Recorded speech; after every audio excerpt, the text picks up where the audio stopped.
quelque chose de très important également dans le livre de 1 Pierre chapitre 1 du 1er au 2e verset. Je vais lire dans la Bible du Semeur.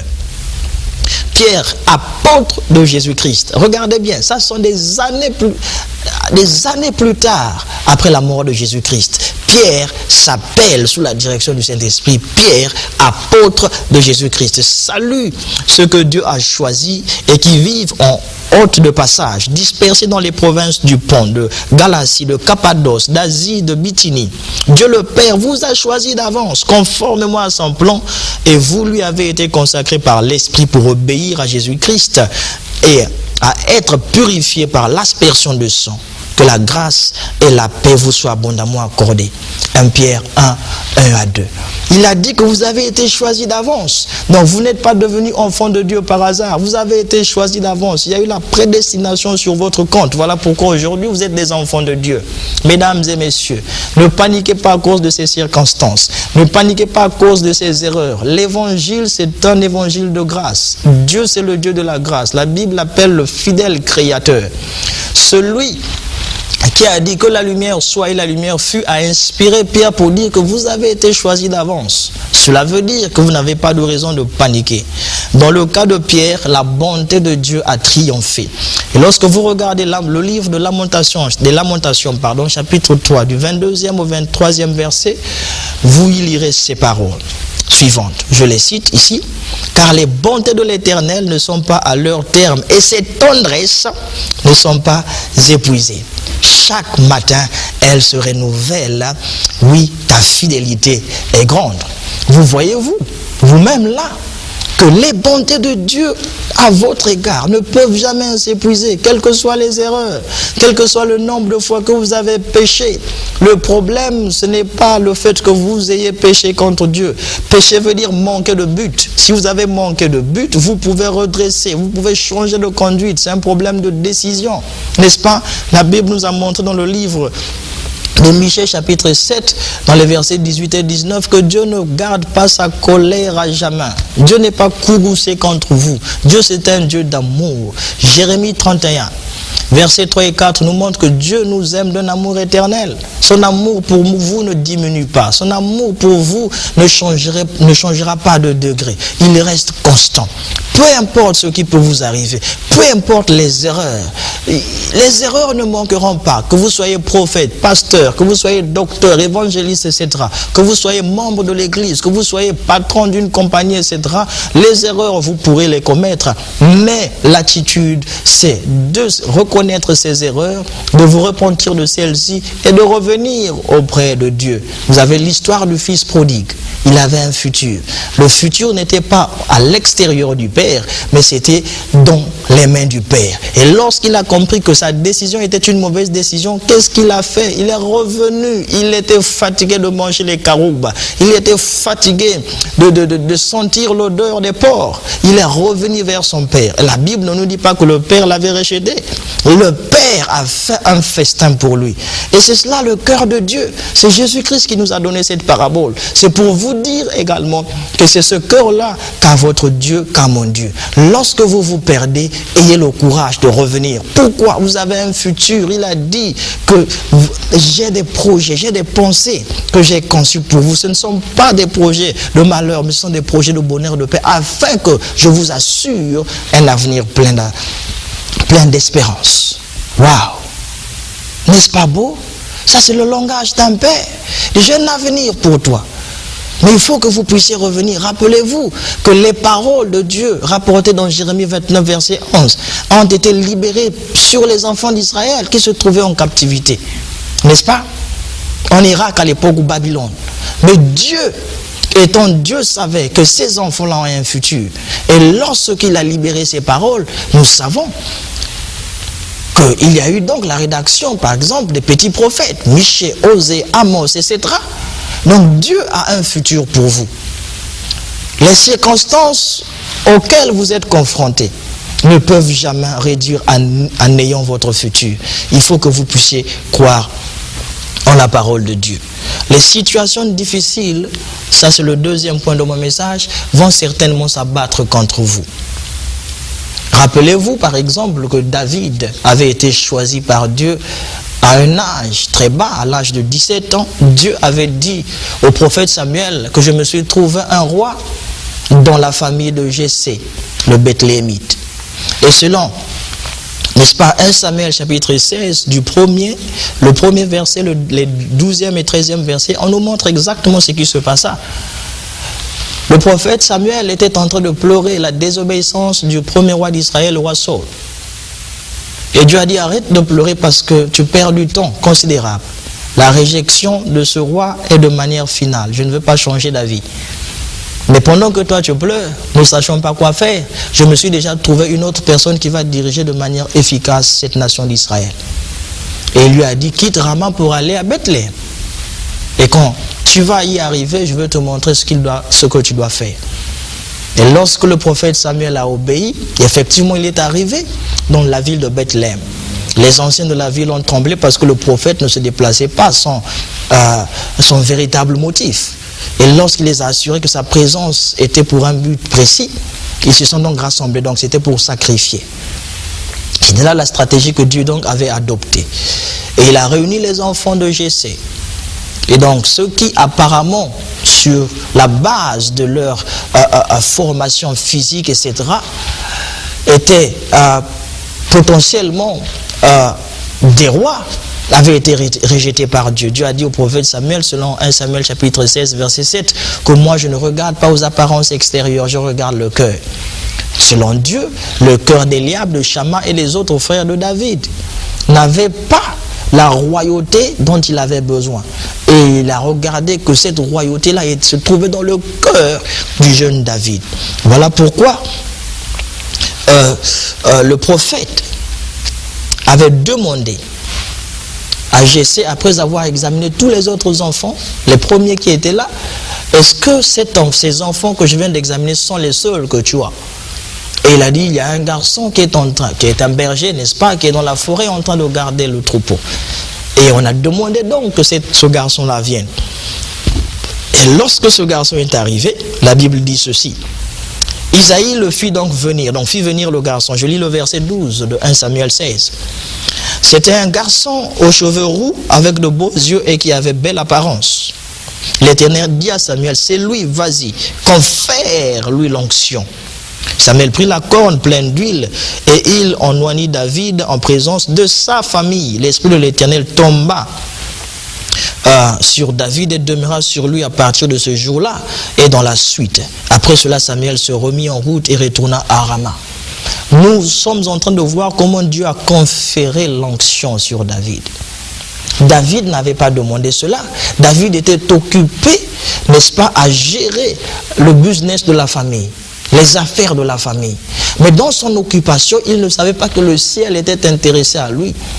La manière dont il s'occupait de ce troupeau-là, c'est devant le roi Saoul, au champ de bataille, lorsqu'il s'apprêtait, n'est-ce pas, à se battre contre le champion Goliath, qu'il a révélé certains faits qui se passaient, certaines circonstances, certaines batailles qu'il avait livrées seul, sans que personne ne le voie. Il a dit au roi Saoul que lorsque j'étais en face d'un lion qui voulait dévorer une de mes brebis, je courais après ce lion, j'arrachais la brebis de sa gueule, et lorsque le lion courait après moi, je déchirais ce lion à main nue. Et lorsque un ours faisait autant, je faisais la même chose. Et Dieu voyait toutes ces scènes-là, alors que ses parents ne le voyaient pas. Et Dieu savait que ce garçon qui a le cœur de protéger ses brebis est capable de faire un bon leader pour mon peuple. Alléluia. Et Dieu sait que quelles que soient vos erreurs, quels que soient vos manquements, vous faites, n'est-ce pas, quelqu'un qui réjouit le cœur de Dieu. Il faut que vous puissiez avoir cette conscience. Jésus-Christ a dit que vous êtes la lumière du monde. Vous êtes la lumière du monde. Quelles que soient les circonstances difficiles, cela ne peut pas invalider ce que Jésus-Christ a dit. Vous devez le reconnaître. C'est ce qu'on appelle avoir la conscience de Christ.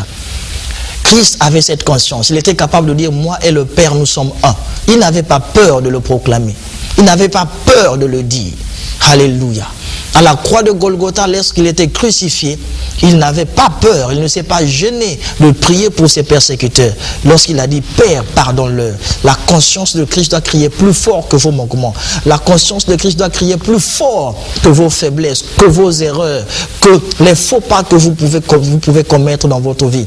Vous savez, Dieu a dit que ce sont là mes projets que j'ai conçus pour vous, des projets non pas de malheur, c'est-à-dire que Dieu n'a pas de projet pour vous faire du mal. C'est un bon Dieu. La Bible déclare dans le psaume 145, verset 16, qu'il ouvre sa main, il rassasie à souhait tout ce qui a vie. Et vous êtes cette personne qui a la vie, mesdames et messieurs. Alors, c'est très important que vous puissiez savoir que Dieu n'est pas contre vous. Et lorsque les situations difficiles s'abattent, ces situations-là viennent pour s'attaquer à l'onction que Dieu vous a conférée. Vous avez vu dans le cas de David que Dieu lui a conféré l'onction. Mais le diable s'est donc attaqué à cette onction-là. J'ai un exemple tiré dans le livre de 1 Samuel chapitre 30, du 1er au 8e verset.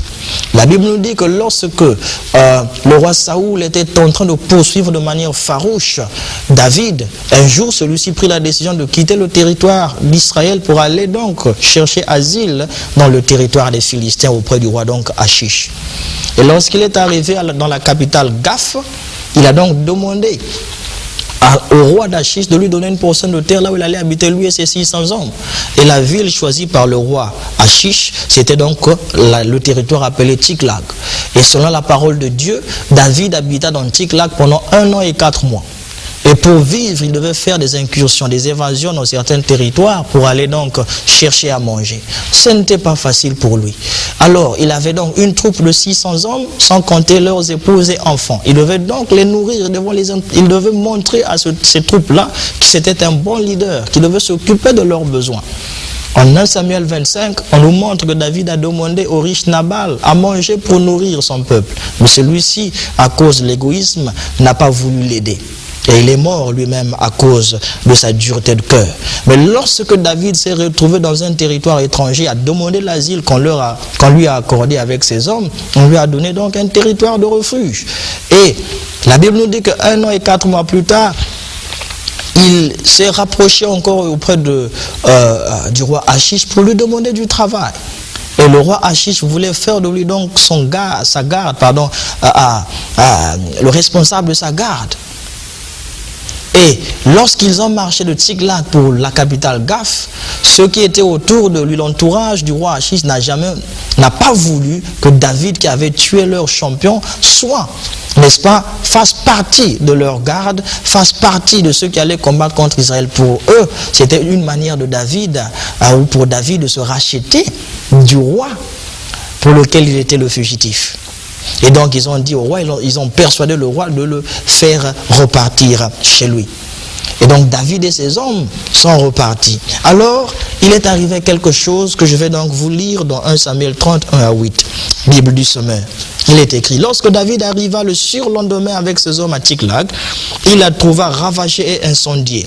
Les Amalécites avaient fait une incursion dans le Negev et contre Tsiklag. Ils s'étaient emparés des femmes et de ceux qui se trouvaient dans la ville, quelle que soit leur condition sociale, sans toutefois tuer personne. Ils les avaient emmenés et avaient continué leur chemin.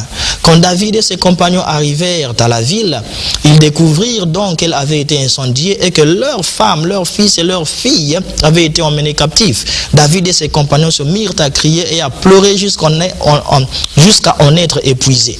Les deux femmes de David, Ahinoam de Jizréel et Abigail, veuve de Nabal de Carmel, étaient parmi les prisonnières. David était dans une situation très angoissante parce que ses compagnons étaient pleins d'amertume en pensant chacun à ses fils et à ses filles, et il parlait de le tuer à coups de pierre ou à le lapider. Mais David puisa de nouvelles forces en se confiant en l'Éternel son Dieu. Il demanda au prêtre Abiatar, fils d'Ahimelech, d'apporter l'effort servant à consulter l'Éternel. Abiatar le lui présenta. David interrogea l'Éternel en lui demandant: dois-je poursuivre cette bande? Parviendrai-je à les rattraper? Et l'Éternel lui répondit: poursuis-les, car tu vas les rattraper et tout récupérer. Donc vous pouvez voir vous-même là que même David, à qui on avait conféré l'onction, a eu une circonstance qui l'a incité à pleurer. Pourquoi? Parce qu'il paraissait que son avenir, son futur était menacé. N'est-ce pas? Mais nous lisons également que quelques années plus tard, après que se fut produit cet événement, la situation de David changea. Après la mort du roi Saoul, le premier roi d'Israël, la Bible nous dit dans 2 Samuel chapitre 2, les versets 4 et 7, que les dirigeants de la tribu de Juda vinrent à Hébron pour établir David roi de leur tribu en lui conférant donc l'onction d'huile. On vint informer David que les hommes de Yabek en Galade avaient enterré Saoul. Alors maintenant soyez forts, a dit David, et montrez-vous vaillants. Votre seigneur Saoul est mort, mais sachez que les gens de Juda m'ont établi roi sur eux par l'onction. Donc David est devenu le roi. Mais il a eu des circonstances difficiles. Mais dans son futur, Dieu l'avait vu roi. Nous avons également 7 ans plus tard, parce que David n'est pas devenu roi sur tout Israël de manière immédiate. Il est devenu par séquence. Il a passé 7 ans à Hébron et il est devenu roi sur Juda, et 7 années plus tard il est devenu roi sur tout Israël. Selon le livre de 2 Rois chapitre 5 du 1er au 5e verset, on est venu chercher David à Hébron pour en faire le roi sur tout Israël à l'âge de 30 ans. Selon n'est-ce pas, 2 Rois, comme je l'ai dit, chapitre 5, verset 1 à 5, Bible du Semeur. Mesdames et messieurs, je voudrais vous dire ceci.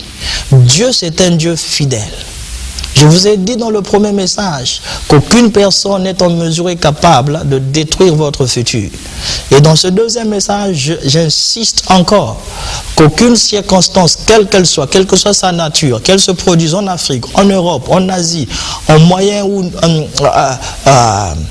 Moyen-Orient, etc., personne, aucune circonstance n'est capable donc de détruire votre futur.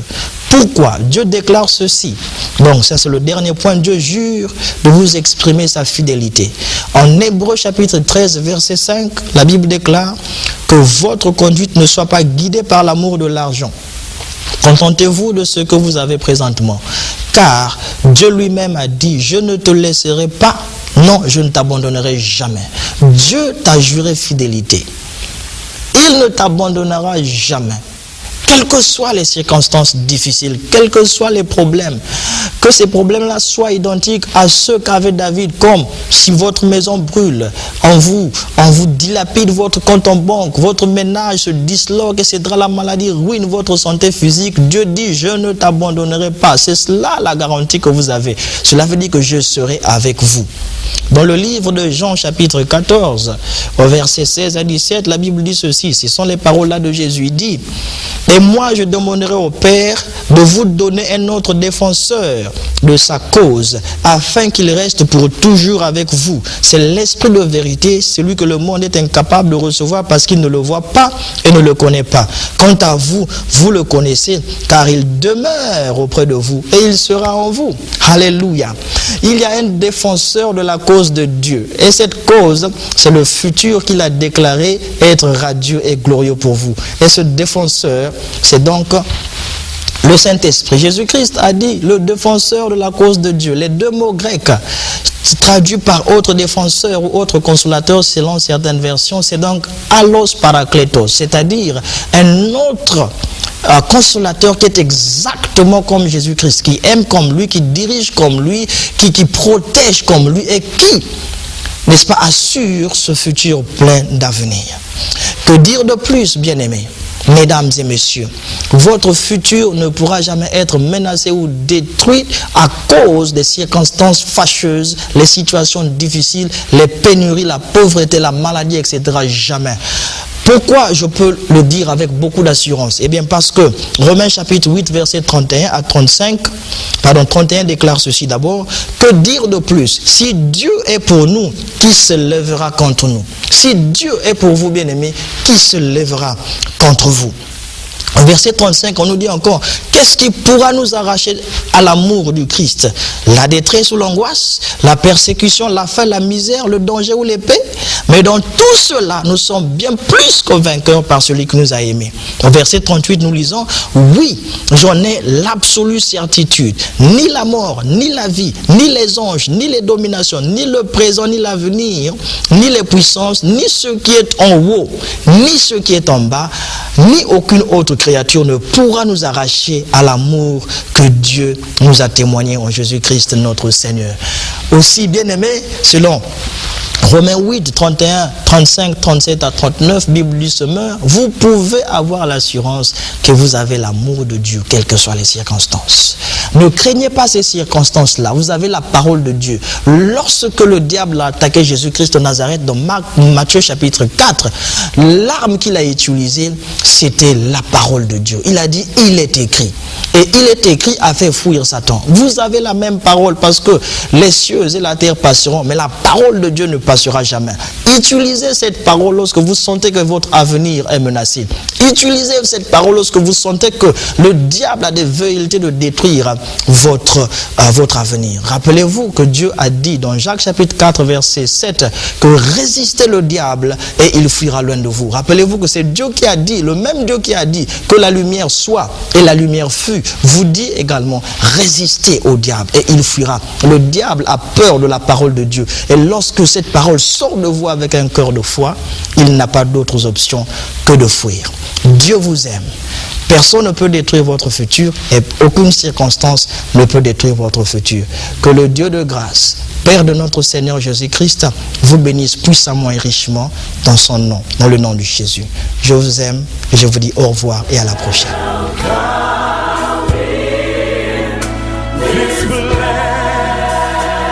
Anybody want the presence of the Lord to be in here tonight? Stand to your feet if you want.